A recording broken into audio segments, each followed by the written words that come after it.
Avant de commencer la vidéo, il y a plus de 65% de gens qui regardent mes vidéos et qui sont toujours pas abonnés, alors abonnez-vous. Salut à tous, c'est Actu Barça. Aujourd'hui on se trouve pour une nouvelle vidéo. Alors dans cette vidéo on va parler sur l'actualité de FC Barcelone. Alors n'hésitez pas à liker, à abonner et à commenter. Sur ce, bon visionnage.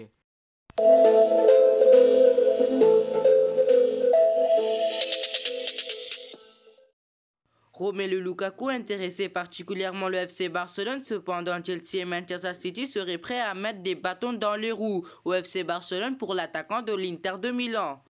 Le FC Barcelone peut-il s'attacher les services de Romelu Lukaku à l'intersaison? Certes, le club culé est à la recherche d'un nouvel attaquant dans l'optique d'enfin combler le vide laissé par le départ forcé de Luis Suarez lors du dernier mercato estival. Certes, l'Inter de Milan pourra finalement être contraint de laisser filer son attaquant vedette pour ses raisons économiques avec l'incertitude rognant autour des investissements de Suning. Cependant, il se pourra que malgré la volonté de Ronald Koeman d'une nouvelle fois avoir Romelu Lukaku sous ses ordres, les retrouvailles entre les deux hommes ne soient pas une option envisageable pour le FC Barcelone en délicatesse financière. Manchester City et surtout Chelsea s'emballent pour Romelu Lukaku. De quoi permettre aux prétendants de Romelu Lukaku de passer à l'action. Sur le calciomercato.com, Manchester City prévoirait de revenir à la charge après une tentative ratée lors du dernier mercato estival. Alors que Sergio Aguero quittera le club en fin de saison comme Manchester City l'a assuré la semaine dernière, du côté de Chelsea fera de Lukaku l'alternative numéro 1 en cas d'échec pour Erling Braut Haaland. D'ailleurs, d'après le portail transparent, Chelsea sera prêt à proposer pas moins de 100 millions d'euros à l'Inter pour Romelu Lukaku. Le FC Barcelone voit le taux se resserrer dans ce dossier. Alors que le FC Barcelone souhaiterait prolonger le contrat d'Ousmane Dembélé, le club catalan aura déjà une idée précise de la manière avec laquelle il tenterait de convaincre le Français. Cette saison 2020-2021 peut être qualifiée de saison de la rédemption pour Ousmane Dembélé. Au FC Barcelone, en effet, si l'attaquant arrive en 2017, a longtemps déçu en Catalogne, il a radicalement changé de visage au cours de cet exercice en s'imposant comme un titulaire en puissant dans l'équipe de Ronald Koeman. En plus de son montré décisif, cela aurait de quoi séduire le PSG qui soignerait à son profil pour éventuel remplaçant de Neymar Junior si ses envies de départ annoncé dans la presse catalane se confirmait, mais aussi le FC Barcelone. Effectivement, il est désormais annoncé que le Barça souhaiterait prolonger son contrat expirant actuellement le 30 juin 2022. Un nouveau contrat jusqu'en 2025 pour Ousmane Dembélé. Et dans cette optique, le club présidé par Joan Laporta aura déjà tout prévu. En effet, à en croire les informations dévoilées par le journal Sport, le FC Barcelone souhaiterait prolonger Ousmane Dembélé pour 3 saisons supplémentaires, soit jusqu'en juin 2025. Ce nouveau bail s'accompagnerait d'un salaire progressif dans la mesure où le FC Barcelone souhaite limiter au maximum ses investissements dans sa masse salariale. Reste maintenant à savoir si cette offre sera à même de convaincre l'attaquant de 23 ans dont tout le monde sera ravi du travail et du professionnalisme cette saison.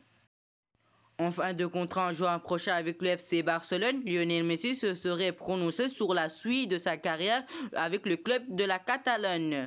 Les informations révélées ce mercredi par l'émission El Chiringuito, l'attaquant argentin voudrait poursuivre sa carrière avec les Blaugrana et donc paraffer un nouveau contrat.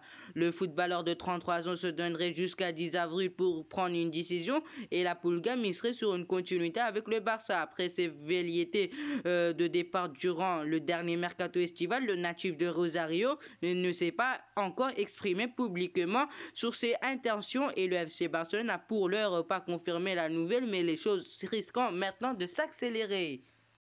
Désireux de conserver le sextuple Ballon d'Or, le nouveau président Joan Laporta semble en mesure d'obtenir gain de cause sur ce dossier crucial. Si la situation de Lionel Messi est scrutée de près par plusieurs prétendants, Manchester City aura déjà exclu son recrutement à l'intersaison, supposant que la star de la sélection albécéliste allait rester du côté du Camp Nou. Depuis le début de la saison 2020-2021, le numéro 10 barcelonais a disputé 38 matchs toutes compétitions confondues et a marqué 29 buts pour 23 réalisations en 27 rencontres de la Liga. Alors que Lionel Messi et Ousmane Dembélé semblent représenter l'avenir du FC Barcelone, la donne est bien différente pour Antoine Griezmann. Depuis que Yann Laporte est arrivé à la tête du FC Barcelone, la donne est assez claire sur ses plans pour l'avenir du club. Lionel Messi est sa priorité pour ne pas démarrer son mandat par un camouflet ressentissant. Ousmane Dembélé, qui revient dans le jeu depuis quelques mois, s'inscrit dans l'avenir du Blaugrana. En revanche, les plans et même les déclarations publiques sont assez floues au sujet d'Antoine Griezmann, qui ne s'est jamais vraiment imposé au sein du club Blaugrana depuis son arrivée, un constant annonciateur d'une décision radicale.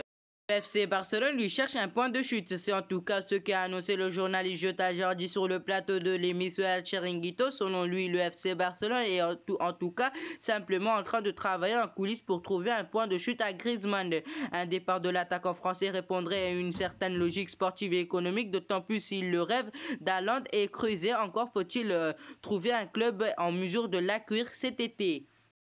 La rumeur d'un retour du Brésilien au FC Barcelone, où il a joué de 2013 à 2017, commence à revenir du côté de l'Espagne avec l'idée d'un blocage dans la prolongation. Ce mercredi, le journal Sport va jusqu'à donc identifier deux options pour que cela se concrétise.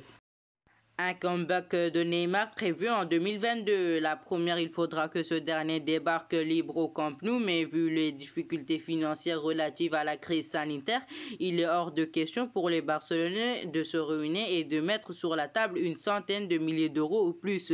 Ainsi, il espère que leur ancien protégé arrive au terme de son engagement avec le PSG pour ensuite lui proposer un bail. Leonardo travaille en coulisses pour le remplacement de Neymar Jr. Deux possibilités. Le recrutement de Neymar cet été pourrait se faire avec un échange. Il s'agirait de l'un des deux attaquants français, Griezmann et Dembélé. Ça serait bien en vue par le Barça, mais il n'est pas certain que le PSG sera prêt à l'accepter. Toujours à la recherche d'un numéro 9, le FC Barcelone se penchait sur André Silva. Trop onérieuse la piste menée à Lautaro Martinez et abandonnée, le club catalan ne peut se contenir d'un Martín Braithwaite en pointe et a donc à la recherche d'un digne successeur à Luis Suarez. Parti libre l'été dernier à l'Atlético de Madrid, selon Blind, le FC Barcelone se tournait vers le Portugais André Silva. L'attaquant de Francfort réalise une saison fantastique, auteur de 22 buts et 7 passes décisives en 26 rencontres disputées. André Silva régale en Allemagne où il est actuellement le deuxième meilleur buteur du championnat. Un état de grâce pour le Portugais de 25 ans en contrat jusqu'en 2023 avec le club allemand de Francfort, estimé à 40 millions d'euros. Il semble être une belle opportunité pour le FC Barcelone.